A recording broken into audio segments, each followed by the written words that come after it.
Qu'à travers les âges, tous ceux qui ont parlé d'elle l'ont vue blanche. Or, elle était noire. Et on dirait que les hommes et les femmes qui l'ont peint ou qu'on l'ont décrit à travers les âges ils étaient gênés de rêver d'une femme noire, d'une femme belle, forte, guerrière, intelligente.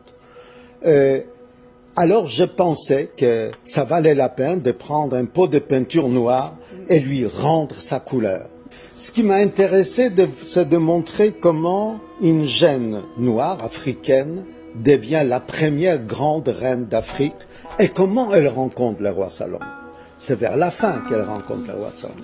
Alors moi je travaille toujours de la même manière, j'essaie de créer le cadre. Et ça c'est facile plus ou moins parce que les archéologues, les historiens nous en parlent, Hérodote, etc., Homère en parle. Donc on peut reconstituer la vie quotidienne en Afrique il y a 3000 ans, ainsi qu'à Jérusalem il y a 3000 ans.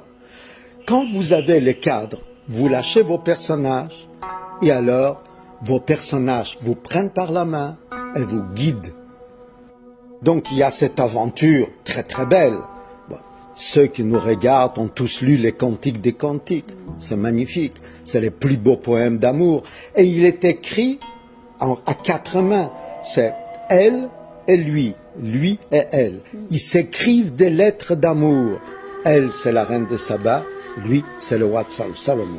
Alors, je suis allé en Éthiopie et là, c'était un moment très très fort parce que je me suis rendu compte qui pour moi est un roman, pour eux, c'est la réalité. Je suis arrivé à Aksum, sur le haut plateau d'Éthiopie. Aksum, c'est l'ancienne capitale de la reine de Saba, il y a 3000 ans. 3000 ans. Et il y avait une grande fête chrétienne, et le chef de l'église chrétienne, c'est une des plus anciennes églises du monde, 3e siècle, me voit, blanc, avec mon photographe, il m'appelle, il dit, qu'est-ce que vous faites là? J'ai dit, la reine de Saba. Et il s'est mis à me raconter mon livre. Bien sûr, il n'a pas lu, mais il m'a raconté mon histoire et j'ai pleuré d'émotion. Cette reine qui régnait aussi sur Kenya à l'époque, Kenya d'où vient la famille paternelle d'Obama, il faut montrer que les Noirs ont la même histoire que nous. Quand elles construisaient des palais, la France n'existait pas encore. Il y a 3000 ans.